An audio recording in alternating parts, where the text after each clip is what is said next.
Greetings, my fellow freedom lovers and sovereign thinkers. This is LL3's newest podcast. My name is Craig, transmitting from the beautiful swampy mangroves of South Florida. And today's date is Tuesday, November 29th, 2016. Yeah, so hopefully everyone had a great holiday weekend with your family, friends, and keeping your thoughts and prayers what's going on around you, including what's happening at the Dakota Pipeline. That's just one of them. And we do have to put your thoughts, prayers, and blessings to the folks in Gatlinburg also, and to the ones from the Brazilian soccer team that most of them crashed in Colombia, which is a real shame as well on what has happened with them. It's just examples of what's really going on in the world. And we could just go on and on and on. So whatever you do, have that mindset. If you're listening or out and about with your friends and families and even strangers, just say thank you for being alive. And don't ever sell yourselves out or belly up to anyone that's trying to throw tyrannical attributes and trying to bully you around by any means, regardless of avenues you walk on, or I would say journeyed. Yeah, so I know this past Friday, everyone was talking about the death of Fidel Castro, and you got folks from both sides praising him and crucifying the man. And you got even these musicians and all these folks talking about he's fought for the poor, and we're gonna be might just threw a monkey wrench in there. Like I think past Sunday, a couple of links on my Facebook page and Twitter and Google Plus, mostly I use, about him being a CIA agent. And some folks may not like it, but you know what? Who the hell cares? Because comes the government. Yeah, I cannot be lovey-dovey or trust them by any means. And that is my natural born right and obligation to do that. Moral authority. So, speaking of that, it's gonna be supposed to be, I think, the third day now of his mourning. That's how they do in the Cuban culture, 9-day mourn.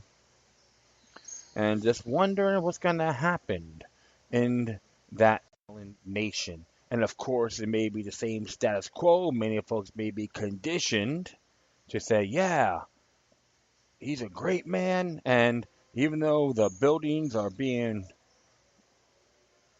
corroded or run down, I love him. And of course, there's many that got shafted, even through land redistribution. So you got to look at all sides on this individual. And was his movement organic or planted? That's one thing you have to start doing your research. So I don't want to be first thing I'm going to be talking about in reference to Fidel Castro. Came out a few days ago to be exact from the New American. And who wrote this? I always forget the guy who writes these things, but you know what? I'm not going to even sweat it. Will all be on there. All my footnotes would be, on this episode. And it was says here, Fidel Castro, a death of a murderous communist dictator. As it reads here, Fidel Castro is dead, but the communist tyranny he imposed on the Cuban people lives on. Unfortunately, much of the American media are trying to bury the truth about his murderous regime. And those in America who helped Castro come to power with him. In the coverage of Castro's passing on Friday, the increasingly discredited mainstream media is downplaying or ignoring Castro's crime against humanity and generally refers to him as a former Cuban leader as opposed to a dictator, which he was. He was also a mass murderer, and his brutal oppression of the Cuban people caused many of his fellow citizens to risk their lives to flee their island homeland in rafts and wherever else might float. Castro was 90 years old at his death, having turned over power to Raul nearly a decade ago due to Fidel's declining health. News of the death of the tyrant touched off celebrations in Miami, Little Havana, and South Florida. despite the glossing over the inconvenient facts about the Castro brothers by most of the American media. The Cuban community of the exiles in Miami know the truth.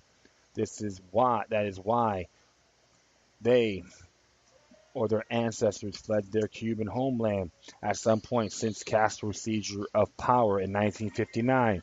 Castro was born on August 13th, 1926, a son of a Spanish immigrant who was a sugar plantation owner. In contrast of those who mistakenly believe communism is a product of the exploited working class, Castro was not drawn up to the ideology of Marx and Lenin by toiling in the cane fields. He was introduced to the ideas of communism while a student at the University of Havana, where he received a social science degree. In 1953, the Castro brothers joined with others in an attack on a military barracks in Santiago. The attack failed and the brothers wound up in prison, only to be eventually pardoned. Fleeing to Mexico, they brought together rebels who returned in 1956, organizing a guerrilla band in the mountains of the eastern Sierra Maestra.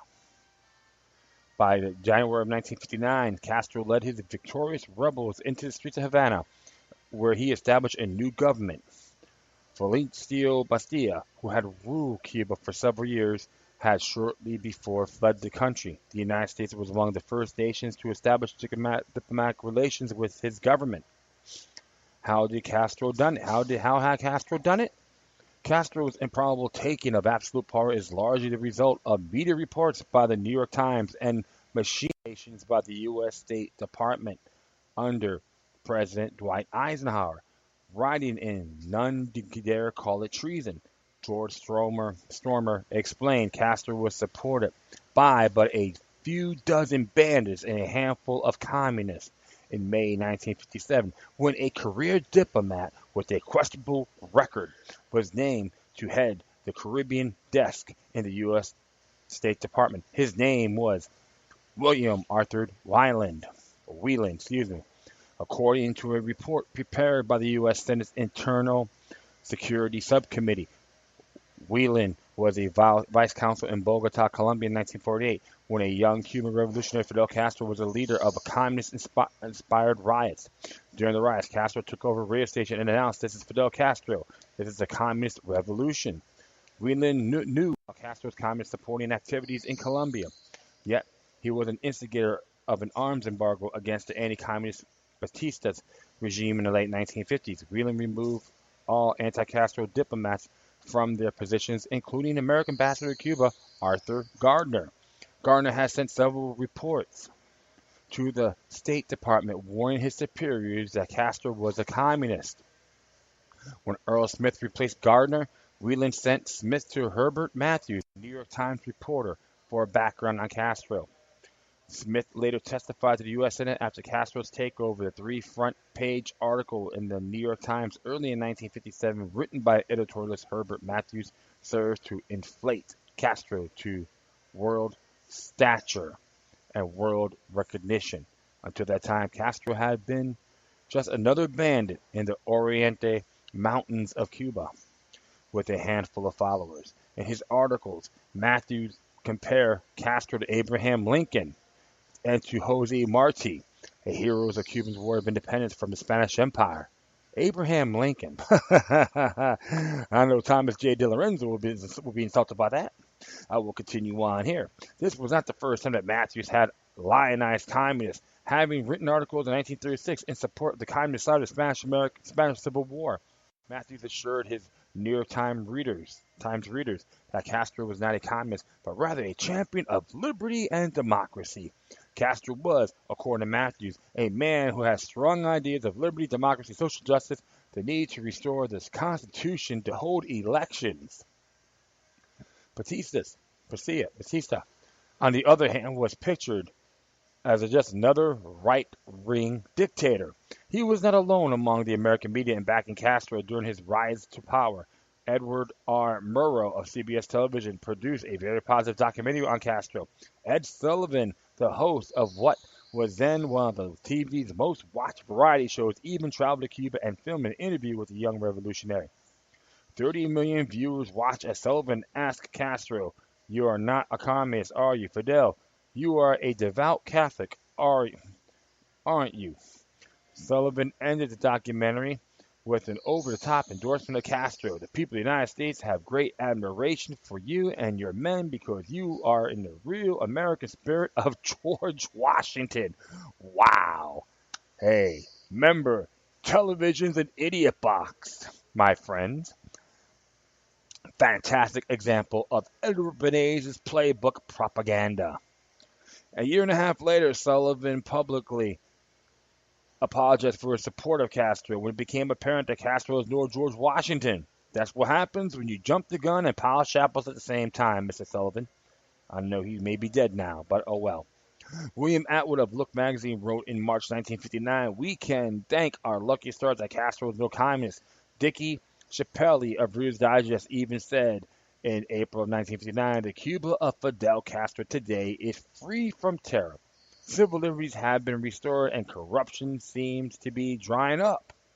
And Newsweek even wrote in the same month, Castro's vision has a capitalist base. He wants a country in which every farmer owns his land. In 1960, Secretary of State Christian Herter, however, said, "I don't think anyone could say affirmatively that Cuba is communist at the present time." Of course, that was not true, as many Americans, including Ambassador Smith, candy maker Robert Welch, who founded the John Birch Society, the parent organization of the New American, and many others repeatedly warned that Castro indeed was a communist. Even Vice President Nixon privately told President Dwight Eisenhower that Castro was a communist. Interesting, huh? Despite all this, President Eisenhower said in 1968 it would have taken a genius of prophecy to know that Castro was a communist when he took control of Cuba. John Birch Society founder Robert Welch and others who had figured it out must have been geniuses then. In December 1958, at the founding meeting of the JBS, Mr. Welch warned about Castro, declaring, "If you have the slightest doubt that Castro is a communist, don't. If he is successful, time will clearly reveal he is an agent of the Kremlin." 3 months later, Welch warned in American Opinion, the predecessor of the New American. Now, the evidence from Castro's whole past that he is a communist agent carrying out communist orders and plans is overwhelming. Later, he added, "Castro is a communist, period. He is not just pulled and tugged by communist influences and steered by communist advisors. Fidel Castro himself has been a conscious and dedicated agent of the Kremlin ever since his student days. His whole revolution followed the communist pattern, used communist techniques, and supported and managed by Moscow." The truth is that Eisenhower administration had been instrumental in bringing Castro to power. In March 1958, U.S. Secretary of State John Foster Dulles severely damaged the Batista government by refusing to ship 1,950 Garand rifles legally purchased by the Cubans. Speaking before the Senate in U.S. Senate in 1960, Ambassador Smith said, "Without the United States, Castro would not be in power today." Later, Smith wrote a letter published in 1979 in the New York Times in which he still held to that belief. The final coup in favor of Castro came on December 17, 1958. On that date, in accordance with my instructions from the Department of State, I personally conveyed to President Batista that the Department of State would view the skepticism of any plan on his part or any intention of his part to remain in Cuba indefinitely. I had dealt him a mortal blow. 14 days later, the Cuban government fell and soon replaced by the communist dictatorship of the Castro brothers.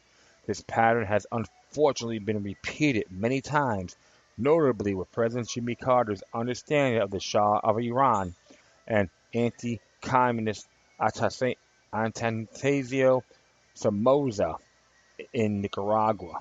I remember those events as well, my friends. To help the U.S. government gave Fidel Castro was bipartisan, however. While Eisenhower was Republican, the Democrat John Kennedy administration inherited a plan from Eisenhower concocted by the Central Intelligence Agency for an invasion of Cuba by exiled Cuban freedom fighters.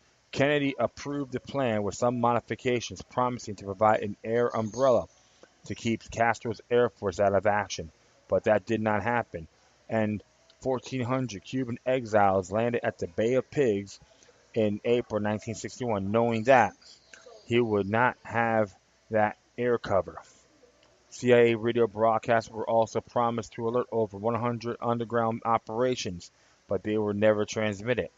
By the time it was apparent that the Bay of Pigs was an invasion site, it was too late for these internal Castro forces to provide any help to the brave freedom fighters. The brigade fought bravely for 3 days, inflicting over 2,000 casualties on Castro's overwhelming numerically superior forces. A small band of doctors, lawyers, common laborers, and university students were either killed or taken captive. The next year, the United States and Soviet Union faced off the Cuban Missile Crisis, when a Soviet dictator, not just a leader, Nikita Khrushchev, planted nuclear missiles in Cuba. In the next several years, Castro gave assistance to the world communist effort by sending Cuban troops to places such as Angola. Inside Cuba, the people there felt the full weight of life under a brutal communist dictatorship. Soon after coming to power, Castro announced the need for gun registration, ostensibly to fight gangsterism on the island. 9 months later, he simply rounded up the guns, asserting there was no longer any need for individual citizens owning guns. You might hear other sides of that, my friends. So let's just proceed here. Armando Lago, a Harvard-trained economist, has estimated that 78,000 may have died trying to flee Cuba since Castro imposed his communist dictatorship on the island. Lago, writing in the Black Book of Communism, was able to document nearly 100,000 killed by Castro. Interesting book. I'm about to get that anyway. By either firing squads, assassinations, or deaths in prison, or by attempting to flee the island through the treacherous waters between Cuba and Florida, 90 miles away. Miguel Ferreira, writing his book Cuba in Revolution, said since Fidel Castro took over the island in 1959, the best figures that we can glean is that between 30,000 to 40,000 people have either been executed by firing squads or at the hands of their jailers. Of course, the exact number of Castro's killings cannot be known with certainty. Then, of course, there is a reduction in the standard of living imposed on the country under the command economy of communism. Before Castro, the economy was ranked second highest in Latin America. In 2008, Castro's failing health, reportedly from an intestinal disease, led him to surrender day-to-day power to his communist brother Raul. But as Fidel Castro has said in a 5-hour TV speech on December 2nd, 1961, I am a Marxist-Leninist and will be until the day I die.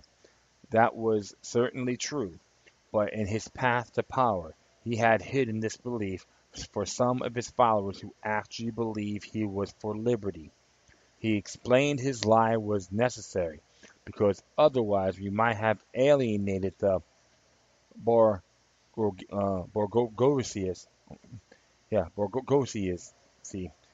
and other forces which we knew eventually have to fight. Suspicions remain that Castro acted in retaliation or defense because the assassination attempts on his life at the direction of President Kennedy was somehow involved in the murder of the American President John F. Kennedy. All in all, Fidel Castro brought much pain and misery to the world during his 90 years on Earth. And it is quite understandable how the Cuban community in Miami is relieved to hear of his passing. Unfortunately, many Americans will remain mystified at the intensity of animosity towards Castro by the South Florida Cuban community, considering the sugar-coated version of his life they have been presented by the mainstream media in the United States. But they are simply continuing to cover up the Castro record dating back to the 1950s. Certainly a better perspective was provided by Rolando Perez, founder of Bear Witness Central, an anti-communist group composed to a large extent, though not exclusively, of those who witnessed communism firsthand. The Cuban people were betrayed by Fidel Castro when 57 years ago he came to power in a bloody revolution that installed a communist totalitarian dictatorship. The people of Cuba have suffered an inhuman repression, hundreds of thousands of unjustly imprisoned, billions of broken and destroyed families, oppression of free speech, and the murder of tens of thousands of people during his reign in power. Perez, who himself lived under communism in Cuba before fleeing from his native land and his adopted home in the United States, concluded, the Cuban people have suffered enough. Bear Witness Central is asking President-elect Trump, the incoming Trump administration, and the U.S. Congress that is unequivocally clear that the Cuban American population and the Cuban people want a free Cuba and demand political reforms, and that it does not matter who is in power in Cuba. Codified sanctions shall only be lifted upon the release of all political prisoners. The recognition and respect of fundamental human, civil, and political rights as prescribed by international covenants, and the legalization of opposition parties, free elections, and an independent media. Enough is enough. Cuba must be free. God bless America. And there's plenty of links on here as well you could check out on Castro's Cuba. Be sure of Cuba was correct, and of course Robert Welsh was correct on Castro. So there's a lot of articles on here, so you can read for yourselves. It is interesting because I remember all that time living in South Florida for almost 39, over 39 years, and hear a lot of criticism on Fidel Castro. Of course, you're gonna have folks that are gonna praise him, and I do remember when they had this 1995, the 95, yeah, about the whole 50th anniversary of the United Nations. Some what was his name, Reverend or Pastor Epps, I think his name was, in Harlem. He's a visionary, he's a revolutionary, and of course Fidel Castro speaks. Everyone's praised him, how a great leader he was, and Charles Rangel put his arm around him, took a photo with the man.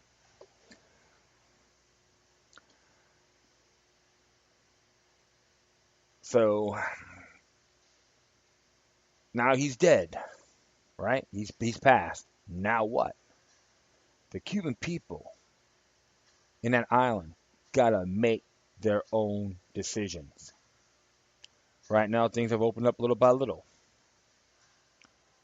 There's there's a newspaper there. It's called 14yamedio.com, showing some areas, infrastructure, how bad it is, homelessness, and so forth. Check it out. And there's a lot of interesting stuff in there too. So you gotta always look at things across the board. This is why I always preach about when it comes to government, I am not buddies with them by any means. I despise imperialism. Yes, I am a critic and very anti-New World Order too. Is there a problem with that? Convince me. You have to see all sides of this. But like I said, I am not fond of governments, but figureheads and so forth. So interesting here. I'm going to throw one here by HenryMacko.com. Came out May 12th, 2015. It says Fidel Castro was a CIA agent. And it's an interesting article about he considered Fulgencio Batista was the Gaddafi of the day, creating a dangerous example of economic independence from the bankers. So it looks like he pissed off the banksters, so they used Fidel Castro as their decoy. Yeah, get him in there. Come on there, hero. So they look at here as a CIA agent. And it says here on the molecule, the full story of Castro is even worse, but eventually it will come out. I'm actually already pushing the envelope. The point that Castro is on the payroll of Citibank and the CIA from the beginning. So to look at. So that's comments. So there's a lot of interesting history here. I'm not gonna like totally narrate this, but you should always like check this out. And of course, Cabal Batista was a Cuban nationalist, very anti-communist, and he may pissed off the banksters, wants to nationalize the banks. So that got them pissed off. It's nothing new. Like, hey, Karl Marx support centralized banking, right? And according to the Communist Manifesto, what do you got? The Federal Reserve. Yeah, good move, right?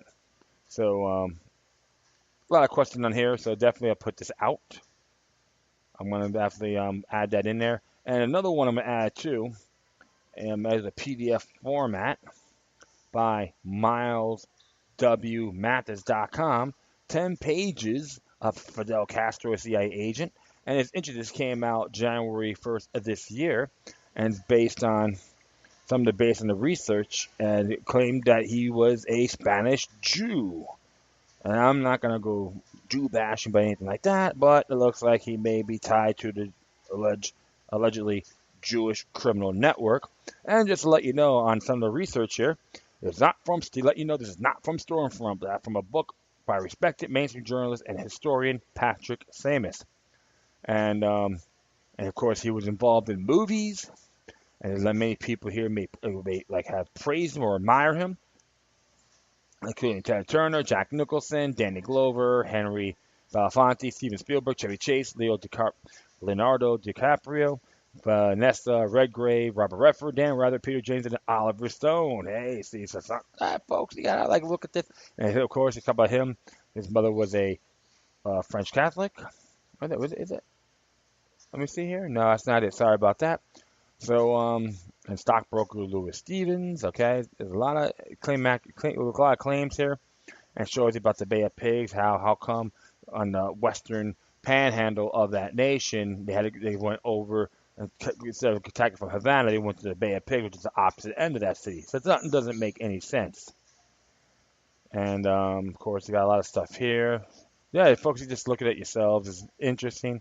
Just give you something like a food for thought, I would say. But I am respectfully convinced that, like right here, anyway, back to Castro, he was a good friend of Ernest Hemingway, who CIA.gov now admits Castro was an agent. So there's a lot of links on here. CIA.gov, let me see here. Let's check this out. Reynolds Hemingway. Really? Wartime spy. Ernest Hemingway, wartime spy. So it's from CIA.gov, it's in their library. Yeah, so that's interesting as well. So it looks like him and Fidel Castro are good friends, right? Hey, something to think about, my friend. Something to think about. I think that's why he took his life. Well, it's funny because I'm never a big fantastic fan of his work, of Ernest Hemingway. Now I know why. It's like maybe my instincts is saying, yeah, this guy's not that good. So about Ernest Hemingway. So of course, he said Castro tried out for the Washington Senators baseball team. Now they're the Texas Rangers. That's in 1951. He was a wealthy man, sugar plantation, and later became a billionaire and also a lawyer. And he loves women. And it's interesting, his first wife, Marita Delis Ballart, who was also from great wealth, being a relative of Batista. Although Batista were sold to U.S. enemies, they were actually relatives in fellow U.S. agents. Ooh, ho, ho, ho. Look at that. Can we say all the world's a stage? Yeah, man. So how organic this revolution really was. So nice, like 10 pages long. You can enjoy this. It's very interesting stuff. So of course, he was still married to the rich girl. Yeah, sometimes I may call him Glam Boy Fidel. There's even a claim, I'm not in here, but his father was a third degree Freemason, and so the claim, there's an accusation that he was as well. But you can do your own homework on that. But yeah, I will add these two links on there as well. Of course, the Bay of Pigs invasion, all right, by Wikipedia, they believe the event was a hoax because how come they don't attack the north and you had to go all the way around to the south end? How come that don't make any sense? The map of the Bay of Pigs. So, this is interesting. Like I said, in conclusion, we found another ludicrous story pass off as history. Castro's bio is another patchwork of inconsistencies and impossibilities, one that almost is risible as the bio of Jack London, but I will leave it at that. So I'm going to add here about the whole CIA thing, and you folks can make your own decisions. All right? And even if you're pro Castro, you should read this as well. And, I may get some criticism on it, which is fine. I'm not, honorable discussion, which is fine. So let's see how authentic is it. That's the main objective. Because remember, a lot of false flags happen worldwide. And that's the bottom line. That's how we see it, too. So, all right, enough of that. Like many of them say, may him rest in shame or may his soul be forever free. You guys make that decision. All right, next one here came from Activist Post. Is by Brandon Turbeville. And it says here, U.S. House votes for no-fly zone in Syria, leading the charge for World War III. Hip, hip, hooray! Hip, hip, hooray! Let's do things the imperialistic way. All right, I'm going to continue on here. It says, on November 15, 2016, the U.S. House of Representatives convened a special session with normal rules of order suspended and passed H.R. 5732, also known as the Caesar, Hail Caesar, Syria Civilian Protection Act. The CSCPA passed unanimously with only 40 minutes of debate on the floor. Who the hell was in here? Because the normal rules were suspended, only a few members of Congress were present for the vote, and conveniently those members were all present, were all warmongers. Let's find out who's in here, shall we? Let's just check this out before I go back. From Free Thought Project, came out a few days ago on that. And let's just see here. Ooh.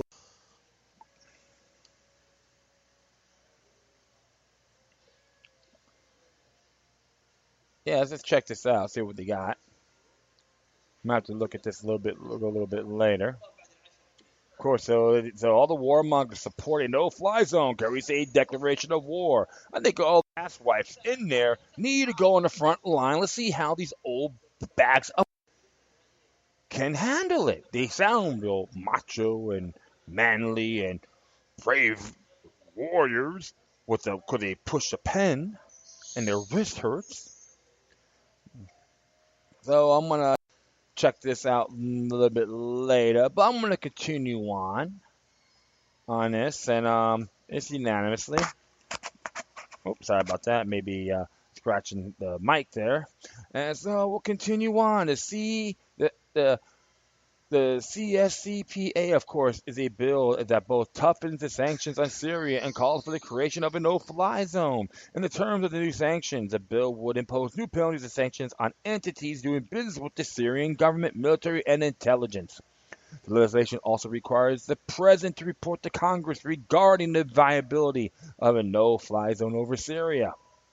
It also allows the Secretary of State to compile and gather evidence for the proposed prosecuting those who are alleged to have committed war crimes and crimes against humanity.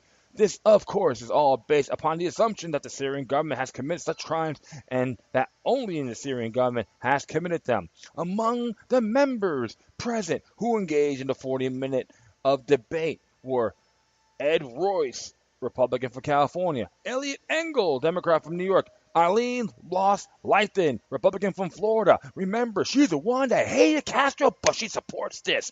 Great job there, Angel Mama. Hopefully, I should just give you the I Love Fidel Castro button when when I see you next time, okay? Dan Kittle, Democrat from Michigan, Chris Smith, Republican from New Jersey, Carlos Cabrillo, Republican from Florida, and all these individuals spoke in favor of the bill. Can we say hypocrisy? Eileen Loss Lytton is a confounded hypocrite. That's right. She just probably may have a vibrator that says Fidel Castro engraved on it. And then these other idiots as well. I'll get them all right? So I won't be too biased.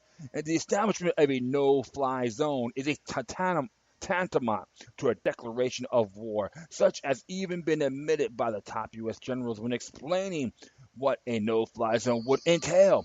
As General Carter Ham stated, we should Make no bones about it, it first entails killing a lot of people and destroying the Syrian air defenses and those people who are manning those systems. And then it entails destroying the Syrian Air Force, preferably on the ground, in the air if necessary. It is a violent combat action that resulted in a lots of casualties and increased risk to our own personnel. General Philip Breedlove also echoed this description when he said, I know it sounds stark, but what I always tell the people when they talk to me about a no-fly zone is basically to start a war with that country because you're going to have to go in and kinetically take out their air defense capability. When Senator Roger Wicker asked General John Dunford what would it take to impose a no-fly zone upon Syria, the general responded, right now for us to control all the airspace in Syria would require us to go to war against Syria and Russia. Hail Caesar! That's right.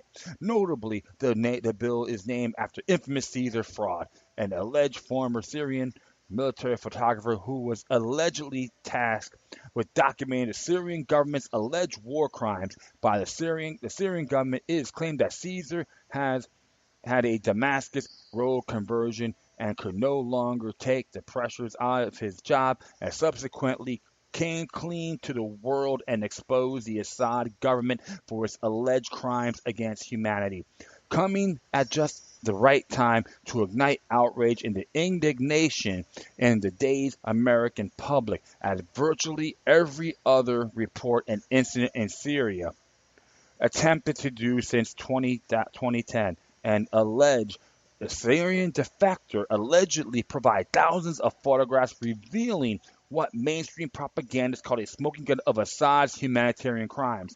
The alleged defector, who went only by the name Caesar, spoke in front of a closed-door session of the House Foreign Committee in late July 2014. The photos were supposed to numbers in tens of thousands were analyzed by the Federal Bureau of Investigation at the request of the Ambassador at Large for War Crimes, Stephen J. Rapp. Rapp stated in an interview that the photos were horrific. Some of them put you in visceral pain. This is some of the strongest evidence we've seen in the area of proof of the commission of mass atrocities. Rapp apparently intended to head off any suggestions that the photos may be either fakes or photos or some other atrocity perhaps committed by the death squads armed, trained, funded, and directed by NATO. Claim that the FBI assured him that they think it is impossible that the photographs could have been forgeries. Rapp said that the FBI assured him there was no evidence of doctoring. This, of course, is quite a bizarre conclusion to reach since the investigation was not yet over when Rapp quoted the FBI saying the photos were real.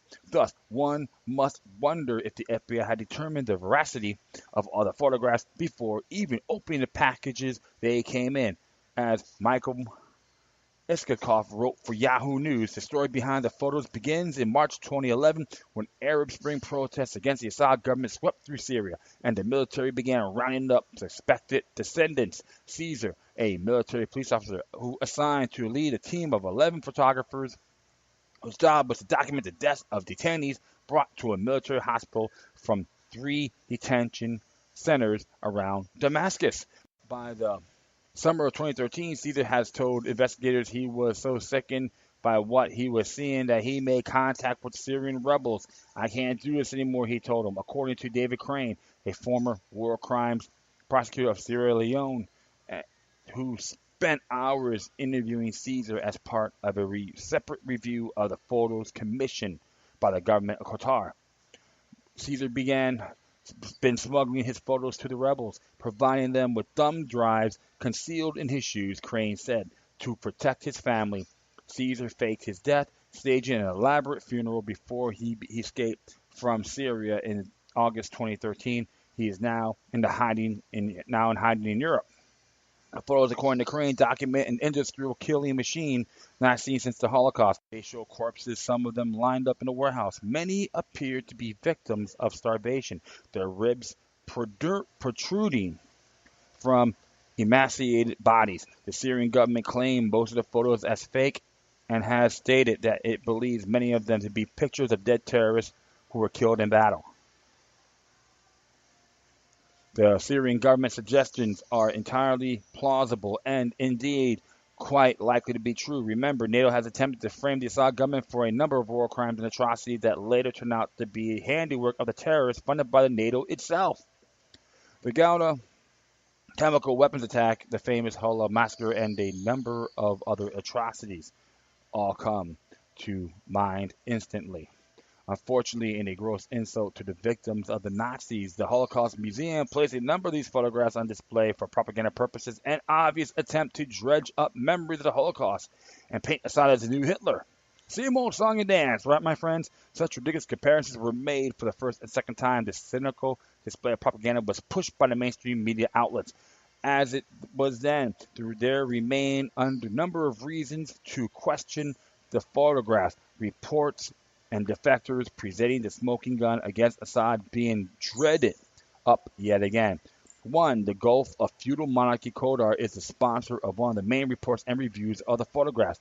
Qatar is one of the major sponsors of the Syrian invasion, aka the Syrian rebels, and has played a massively important role in financing, training, arming, and directing the death squads currently being mopped up by the Assad government. 2. The source of reports and photographs. One would be justified in questioning the nature of the reports and photos, since the sole source of the material comes by virtue an alleged defected Syrian military police officer who was apparently fine with photographing thousands of dead victims over a year until about 2014, regardless of the possibility for such a moral conversion. Taking information from defected members of government forces once again returns to us to the realm of the activist said school of journalism, a notorious method used by Western media outlets to promote the side of the death squads and the only side on the death squads as fact in the popular reports. Note that Caesar himself claims that he was in touch with the Syrian opposition, meaning terrorists, death squads, and cannibal savages funded by the West. Apparently, he thought these murderers were a better option than Assad. If so, that perspective tells us much about the allegiances and affiliations of Caesar, as well as his own moral stance on killing and torture.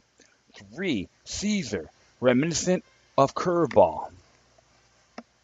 We cannot forget famous codename Curveball that played a major role in the initiation of a previous and still ongoing conflict that was later admitted to be a fabrication.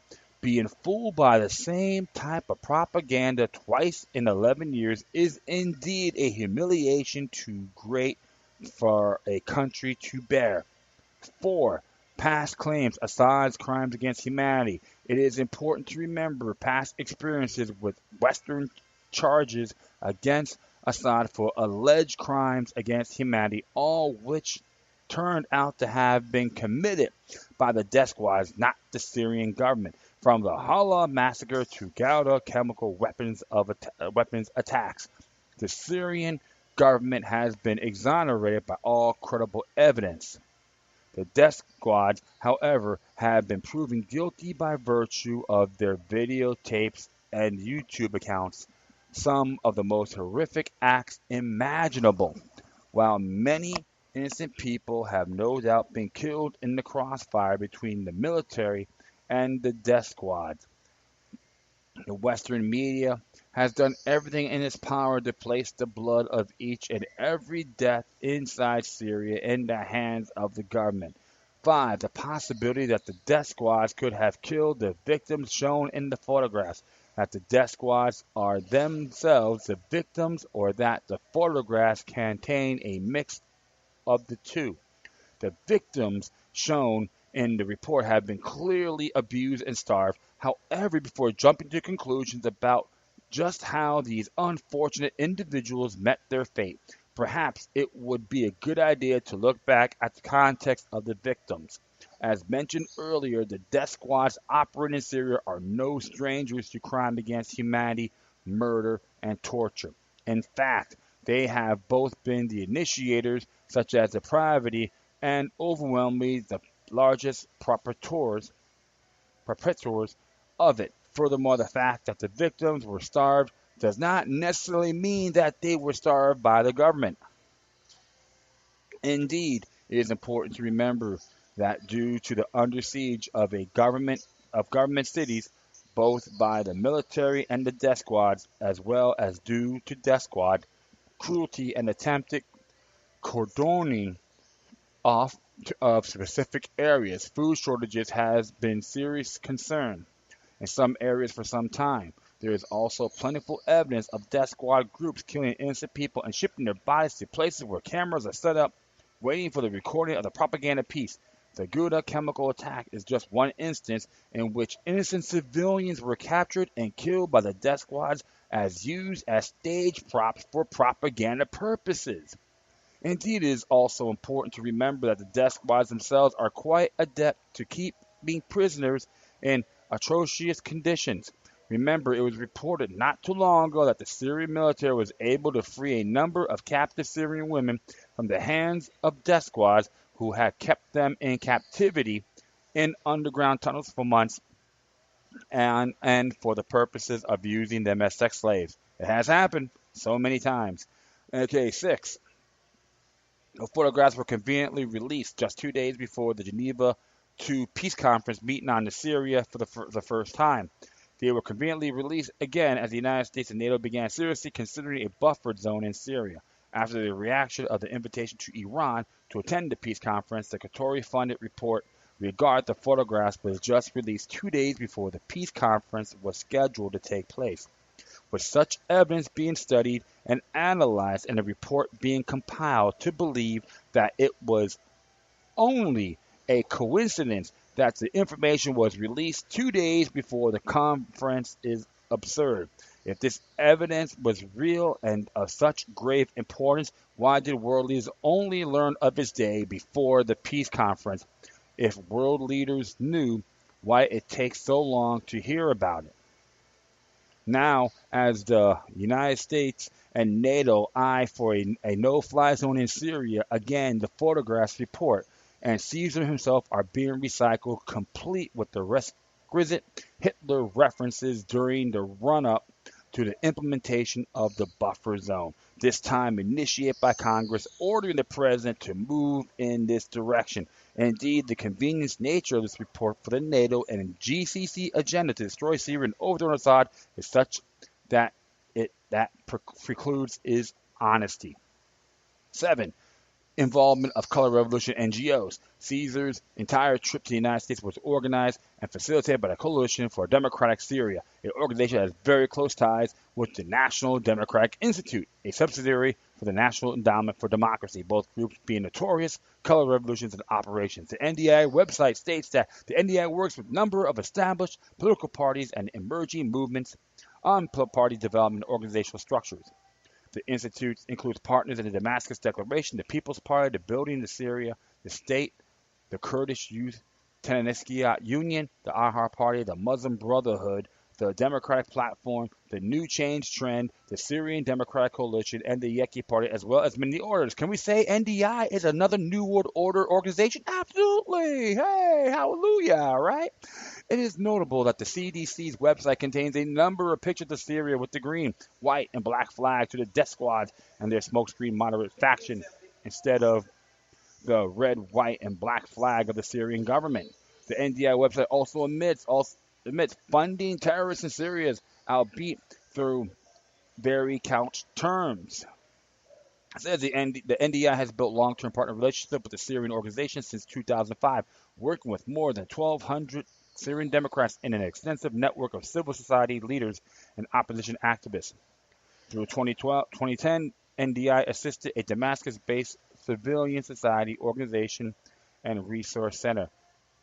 Etana Press is in assessing the needs of a civil society in Syria and building resources to acknowledge to meet those needs. Since the beginning of the Syrian conflict in 2011, NDI has intensified its assistance to opposition activists seeking democratic reform. Taking all these questions into consideration and taken in conjunction with the convenient timing of the release of the reports and the photographs, convenient at least for the enemies of Syria, as well as the fact that NGOs, color revolution organizations, and shadowy defectors are providing the information, such reports and photographs should be taken with a large grain of salt.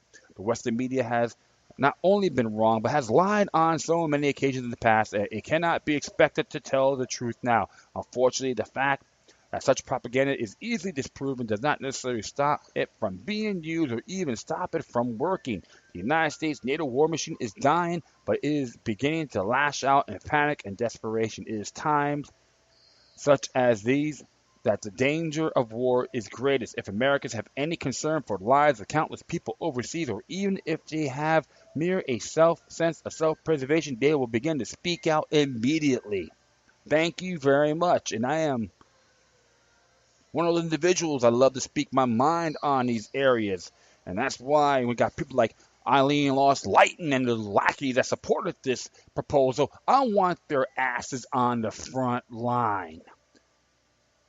Plain and simple. I want these bastards and scum queens in Congress to go on the front line. Let's see how tough these people are. And anyone in the Senate does the same thing, throw them in there. I don't give a damn. You know why? Because these bastards get what they deserve. Why should good people, the young folks, our brothers and sisters, have to fight their damn wars? Piss on your imperialism. Plain and simple.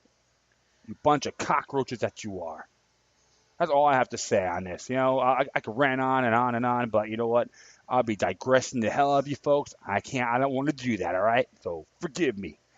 All right, this next one here came from, let me just check this out.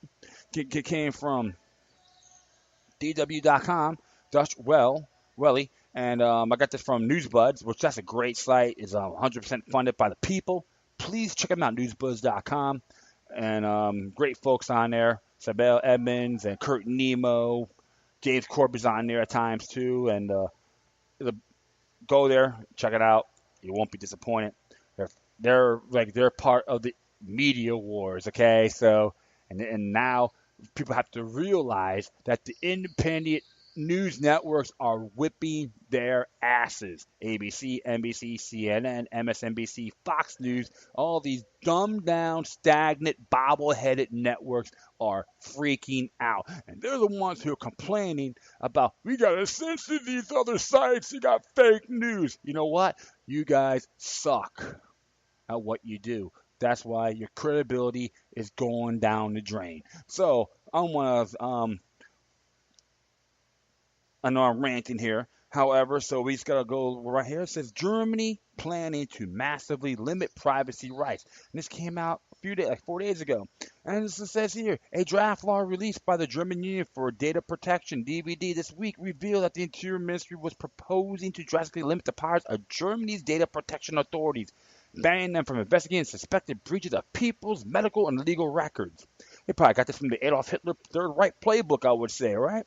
As well as expanding video surveillance with facial recognition software, the bill would limit the government's own data protection commissioners to checking that the technical prerequisites are in place to ensure that doctors' and lawyers' files are secured, but it stops them following up when citizens report concerns that their data has been leaked. The bill will also shut down citizens' right to know what data is being collected about them, even by private firms, if releasing that information would seriously endanger a company's business purpose. The SZ quoted the draft as saying, Theo Reichert, former Data Protection Commissioner for the state of Schleswig-Holstein, and now the DVD board member, condemned the Mazari's plans as a massive erosion of privacy in Germany. The limitations of data protection controls in the medical field, which was a focal point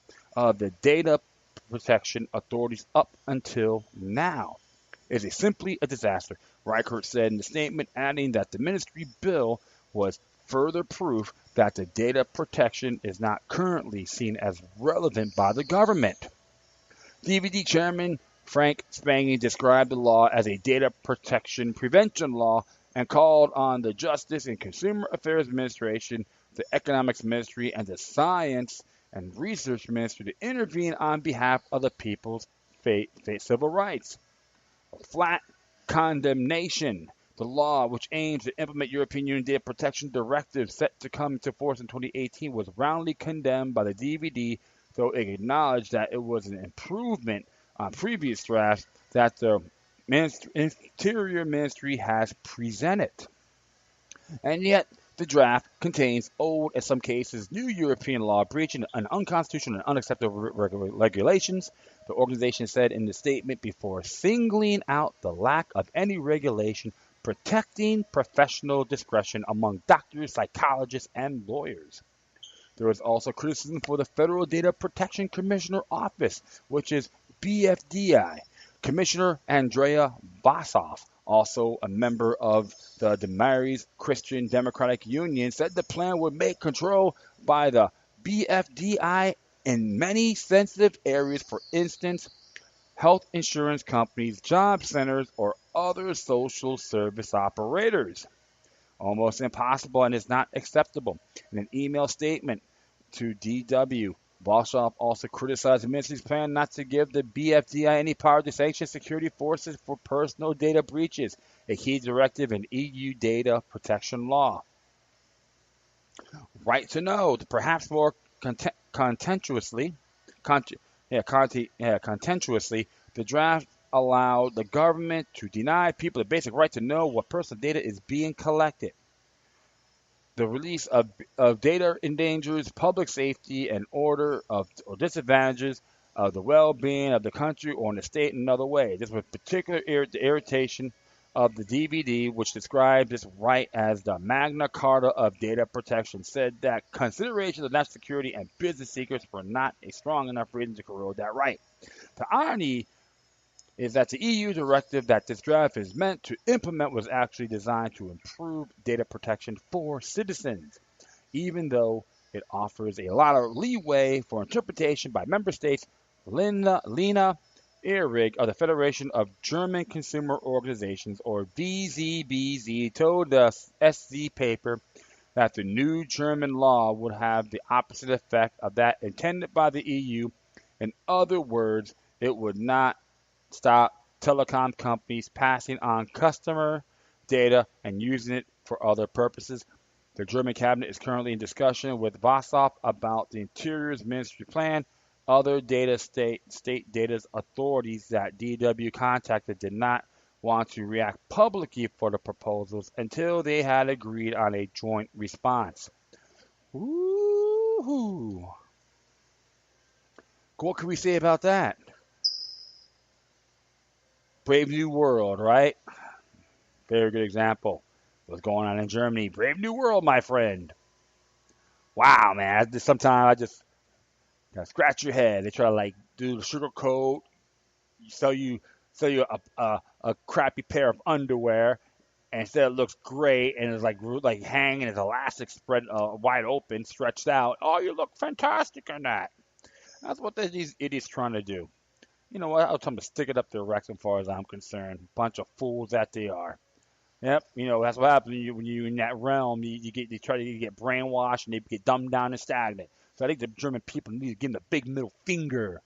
Okay, just like they try to do with the whole refugee crisis. Throw you in there like piece of garbage, get rid of your individuality, and go, the police state will protect you for your own well-being. You should just give them a good boot up their crotch, far as I'm concerned. So I know I'm being a little bit sarcastic, but I'm in that mood swing. So, all right, we gotta do a couple areas here pertaining to Miami-Dade County, and this one here is from the Miami Herald. This was done by Jay Weaver and Michael Salah. Opa-Locka's mayor's son arrested in federal corruption case. Months after two of Opa-Locka's top government leaders were charged in widespread bribery scheme, the FBI arrested the son of Mayor Myra Taylor on Tuesday as part of the same federal investigation into corruption in the city. Demetrius Corlin Taylor surrendered to the federal agents early Tuesday on bribery charges in connection with thousands of dollars he accepted from a local business owner to remove code violations and liens imposed on the owner's property.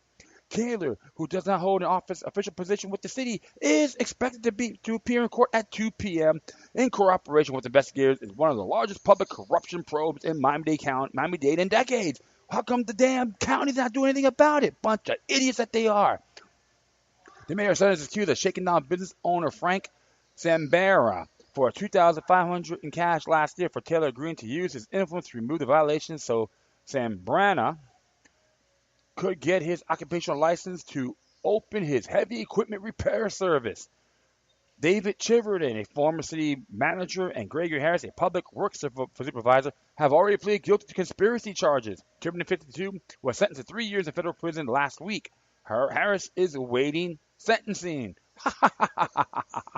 I remember talking about this earlier this year about Opa-Locka, and a lot of us knew about this like 30 years ago, how filthy these bastards. You got some filthy people in there too, corrupt and so forth. And you know what gets me? What come the people in that city just complain, don't take action. Look, you can rise up against these clowns. The Battle of Athens, Tennessee is a fantastic example. August 1st and 2nd, although vote fraud. Remember, you can still fight corruption on your own. Stop waiting for the government to help you. That's got to be the last resort, my friends. This is your city, not theirs. Don't worry, I got issues in here in Fort Lauderdale, but you know what? I'm not afraid to call out those bastards either. You gotta start speaking your mind. Don't live in fear. The truth of the matter is, my friends, even in Opa-Locka, they need you more you need them. So if you complain and don't take action, shut up and leave and put your head in the sand. If not, stand up for your damn city. You live there. I know a lot of you folks love the beautiful history. There's a lot of history there too. You got to preserve it. Remember, Jefferson says, a little rebellion now and then is good. And Frederick Douglass talk about the jury box, the voter's box, the jury box, then the cartridge box. I'm just paraphrasing. He was a black man too, so just let you know, you can use those something as a last resort. All right, finally, talk about from the Herald. Again, this is by David Smiley. And it says here, new developer eyes Grand Avenue amid slums and suits.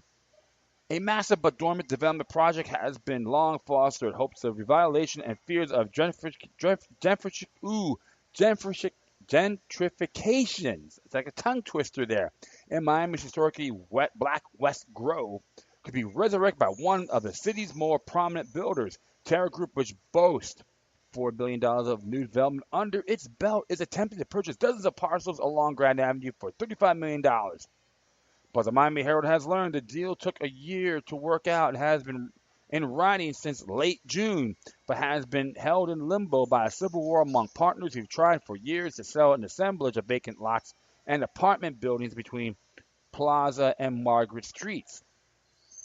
There's a potential buyer right now, but we're running into tremendous problems, said Julio C. Mero, one of the shareholders of about a dozen corporations that began buying up West Grove property in the early 2000s. So it's along Grand Avenue between Florida, Thomas Avenues, and Plaza Street. Though it remains possible that the sales could fall apart, as 3 previous contracts to unload the land already have. Terra Group's interest in Grand Avenue signals a potential turnaround for efforts to overhaul the main drag that runs through the Bohemian enclave from US 1 to Cocoa Walk. Others less well withal, including Mario and his partners, have tried to return to the sleepy avenue back into a bustling corridor of shops and homes that once existed. Instead, apartments, buildings fell into disrepair, business closed, and homes were razed to make way for new construction that never came. There is a potential buyer right now, but we're running into tremendous problems. Julio C. Mero, attorney and landlord. Now, the circumstances are such that Terra Group is potentially entering into legal and political morass. Not only is Mero's partnership fighting amongst itself in state and federal court, but the city of Miami has also sued the group's corporate entities, accusing them of allowing a dozen apartment buildings to become, in effect, slums. The building tenants, meanwhile, protested in the streets and camped in vacant lots along Grand Avenue this month after evictions began. I should get my camper out there. Hell, they're pushing us out, and no one cares. Sobbing Ren- Renesca Coates told city commissioners recently at City Hall people are being uprooted from their homes.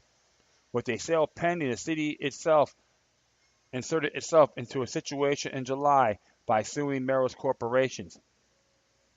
The city complained and asked the judge to force the landlord to make repairs or deals with code violations at the building's combined 183 rental units, some of which they said leaky roofs and backflowing sewage, and and find new housing tenants living a month on a $400 rent, month to month on a $400 rent. In September, Miami sought to foreclose a lien on a 28-unit rental building on Hibiscus Street currently under demolition order. They're pushing this out, and no one cares. Regis Coates, Grand Avenue tenant. Ken Russell, the city commissioner who represents the Grove and pushed for the city to file its lawsuit, knows that litigation is not helping their efforts to sell. He said the city is concerned about displacement. We're in the settlement talks about unencumbering that property so they can do what they need to do, he said. They got to make good with these residents that are being convicted. But the city's lawsuit may be at least of the roadblocks standing in the way of a contract terror group. Court records show Merrill and his partners have been fighting for years with Orlando Benitez Jr., a shareholder who, according to documents, acquired mortgages on the group's properties during the dispute between the partnership and the lender Bank United. During the dispute, the two partnerships corporations filed for Chapter 11 bankruptcy protection. In July, Benitez, who could not be reached for comment, asked a judge to stop the sale from going through, despite stating that he brought Terror Group to the table. Merrill said the rogue stockholder has blocked previous attempts to sell the real estate collection, refused to accept debt payoffs, and made repairing Grand Avenue buildings difficult by pocketing makers' rent. Benitez, on the other hand, accused Merrill in court recently of using partnerships corporations as a personal piggy bank. Unfortunately, the only thing we've done here is a loose tremendous amount of money, said Merrill, a real estate attorney. I can't tell you how difficult it has been. It's been. For now, it is just unclear if Terror Group will actually buy the land. It's also murky that they'll do what they'll do if they succeed. Dave Martin, president of the company, declined to comment through a spokesman. But a signed purchase and sale agreement for the entirety of Grand Avenue assemblage posted in bankruptcy court hints what may be on the horizon. Documents mention possible negotiations to also purchase properties owned by Pawnee Group Advisor, a developer that in the late 2000s secured a special permit to build apartments, shops, a supermarket, and offices on site, but never put a shovel in the ground. If it also notes that Terror Group could work with the existing framework of Pawnee's Group permits, but work with the city to release space reserved for shops and office space with additional housing units. Wow, it's like a hot potato game. It's horrible because who suffers? The people that live in those areas. So it's happening everywhere, man. You know, gentrification is real disturbing. And what are you gonna do? Build luxurious pigeonholes and shops and all that? And the people who live there now, that probably been there all their lives, gotta move. Where? Good grief! I think people should just occupy those lots and just put campers and teepees on there and build from there, man. I'm not saying that'd be easy, but actions gotta speak louder than words. And sometimes these big corporations trying to take over, and like I see what's happening along Fort Lauderdale Beach. I see all these luxurious pigeonholes. It drives me crazy because they're ripping the sea oats and the beauty of it in the mangroves. I've been to that area in Grand Avenue and Coconut Grove a long time. Maybe something that's very a lot of you can be shady like every other community, regardless of what they look like. But I remember riots broke out there too in the '80s. But a lot of a lot of history in those areas, and I don't want to see that deteriorate or perish. Hopefully, the folks there can live in a habitable environment. So put your thoughts and prayers with them as well, folks. Okay. All right, my friends, that is all for now. I'd like to thank everyone for listening to this show. Plus, feel free to download and share through your social media networks if you have any questions or comments. Or if you want to send me something that's interesting, I may I may be interested in. Wherever you do, please send your correspondences with decorum. You can hit me on Facebook, Twitter, Google+, Spreaker, iHeartRadio, Tumblr, YouTube, Freedoms Network, and Scene.life. Or you can email me at lokiluck3@gmail.com. Yeah, so nice Tuesday. And hopefully everyone can be safe out there again. And I'll just do another show as soon as possible, all right? So once again, thank you for your time. Plus, always remember that demoniac resistance is healthy for the soul and can liberate humanity. Until next time, take care of yourselves. Keep on spreading the love. And may your guardian spirits be with you.